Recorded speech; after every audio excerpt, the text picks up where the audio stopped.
ವಸತಿ ಶಾಲೆಯ ಆವರಣದಲ್ಲಿ ಕಾಡಾನೆಗಳು ಬೀಡು ಬಿಟ್ಟಿವೆ. ವಸತಿ ಶಾಲೆ ಆವರಣದಲ್ಲಿ ಬೀಡು ಬಿಟ್ಟ ಕಾಡಾನೆಗಳು ಬರೋಬ್ಬರಿ 27 ಕಾಡಾನೆಗಳನ್ನ ಕಂಡು ವಿದ್ಯಾರ್ಥಿಗಳು ಬೆಚ್ಚಿ ಬಿದ್ದಿದ್ದಾರೆ.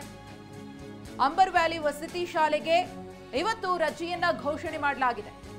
ಚಿಕ್ಕಮಗಳೂರು ತಾಲೂಕಿನ ಮುಕ್ತಿಹಳ್ಳಿ ಬಳಿ ಇರುವಂತಹ ಶಾಲೆ ಇದು. ವಸತಿ ಶಾಲೆಯೊಳಗೆ 500ಕ್ಕೂ ಅಧಿಕ ವಿದ್ಯಾರ್ಥಿಗಳಿದ್ದಾರೆ.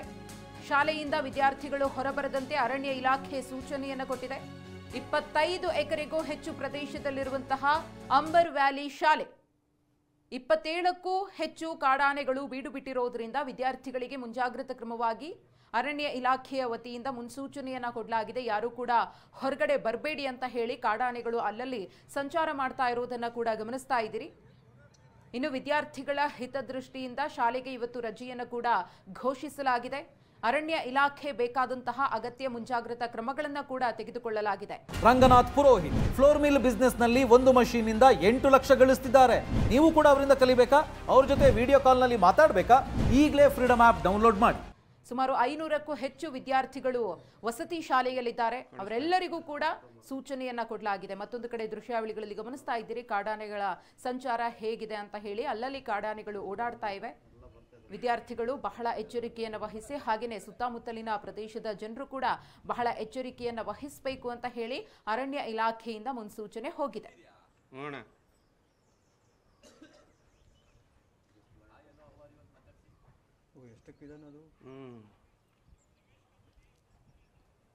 ಈ ಬಗ್ಗೆ ನಮ್ಮ ಜೊತೆಗೆ ಮಾತಾಡೋದಕ್ಕೆ DFO ರಮೇಶ್ ಬಾಬು ಅವರು ಸಂಪರ್ಕದಲ್ಲಿದ್ದಾರೆ. ರಮೇಶ್ ಬಾಬು ಸರ್, ಇದು ಏನಾಗ್ತಿದೆ? ಇಷ್ಟೊಂದು ಸಂಖ್ಯೆಯಲ್ಲಿ ಕಾಡಾನೆಗಳು ಬಂದಿರೋದ್ರಿಂದ ಸಹಜವಾಗಿ ಆತಂಕ ಅಂತೂ ಇದ್ದೇ ಇರುತ್ತೆ. ಯಾವ ರೀತಿ ಮುಂಜಾಗ್ರತಾ ಕ್ರಮಗಳನ್ನ ಕೈಗೊಳ್ಳಲಾಗಿದೆ ಸರ್ ಅಲ್ಲಿ? ಖಂಡಿತವಾಗಿ ಸ್ವಲ್ಪ ಆತಂಕಕ್ಕೆ ಒಳಗಾದಂತ ಸಂದರ್ಭವೇ. ಆದ್ರೆ ಇಲಾಖೆ ತನ್ನೆಲ್ಲ ಕ್ರಮಗಳನ್ನ ಜರುಗಿಸಿದೆ.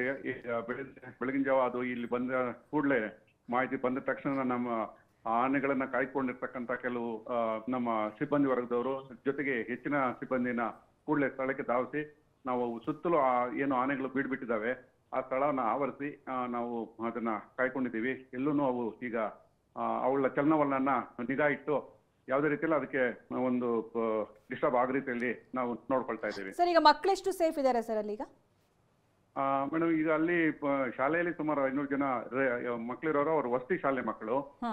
ಹಾಗಾಗಿ ಅಂದ್ರೆ ವಸತಿಯಲ್ಲಿ ಇರೋದ್ರಿಂದ ಅವರು ಎಲ್ಲೂ ಇದು ಕಟ್ಟಡನ ಬಿಟ್ಟು ಹೊರಗಡೆ ಬಾರ್ದಂಗೆ ಅವರ ಎಲ್ಲ ಇವರಿಗೆ ಸಮಿತಿಯವರಿಗೆ ತಿಳಿಸಿದ್ದೀವಿ. ಶಾಲೆ ವ್ಯವಸ್ಥಾಪಕ ಸಮಿತಿಯವರಿಗೆ ತಿಳಿಸಿದ್ದೀವಿ, ಪ್ರಿನ್ಸಿಪಾಲ್ರಿಗೆ. ಅವರು ಕೂಡ ಅದ್ರ ಬಗ್ಗೆ ಎಚ್ಚರ ವಹಿಸಿದ್ದಾರೆ. ಅಂದ್ರೆ ಈಗ ಎಕ್ಸಾಕ್ಟ್ಲಿ ಮಕ್ಕಳಿರೋ ಜಾಗದಿಂದ ಎಷ್ಟು ದೂರದಲ್ಲಿ ಆನೆಗಳಿವೆ?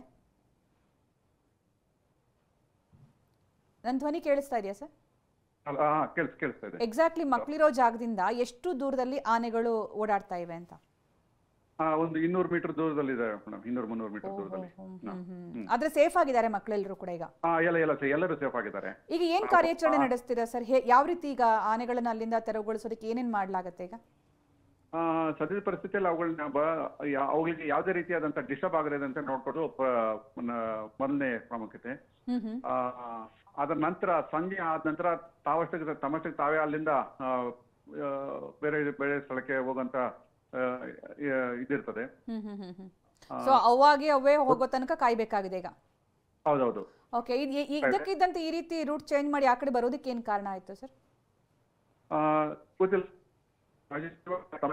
ಇದರಲ್ಲಿ ಹೋಗ್ತಾ ಇರ್ತವೆ ರೂಟ್ ಅನ್ನ ಹಿಡ್ಕೊಂಡು.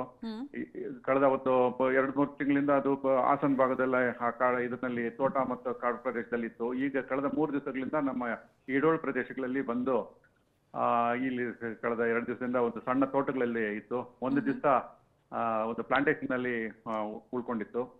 ಈಗ ತೀರಾ ನಮ್ಮ ಏನೋ ನಗರ ಪ್ರದೇಶ ಹೊರಬಾಲ ಹತ್ರದಲ್ಲಿ ಬಂದ್ಬಿಟ್ಟಿದ್ದಾವೆ. ಆದ್ರೆ ಸಾರ್ವಜನಿಕರು ಏನೋ ಆತಂಕ ಪಡುವಂತ ಅವಶ್ಯಕತೆ ಇಲ್ಲ. ನಾವೆಲ್ಲ ಕಾಯ್ತಾ ಇದ್ದೀವಿ. ಆದ್ರೆ ನಾವು ಮಾಡೋಂತ ಒಂದು ಪ್ರಯತ್ನಕ್ಕೆ ಅವರು ಸ್ಪಂದಿಸಬೇಕು ಮತ್ತೆ ಸಹಕಾರ ಮಾಡ್ಬೇಕು. ಯಾರು ಜನ ಕೊಡಬಾರ್ದು, ಅದನ್ನ ಕುತೂಹಲದಿಂದ ನೋಡಕ್ಕೆಲ್ಲ ಬರೋದು ಅಲ್ಲ ಮಾಡಬಾರ್ದು. ಅವ್ರು ದೂರದಲ್ಲಿ ಉಳಿದ್ರೆ ಅವ್ರು ಯಾರಿಗೂ ಏನೂ ತೊಂದರೆ ಮಾಡೋದಿಲ್ಲ. ನಮ್ಮ ಪಾಡಕ್ಕೆ ಅವು ಬೇರೆ ಕಡೆ ದಾರಿನ ಹುಡ್ಕೊಳ್ತವೆ.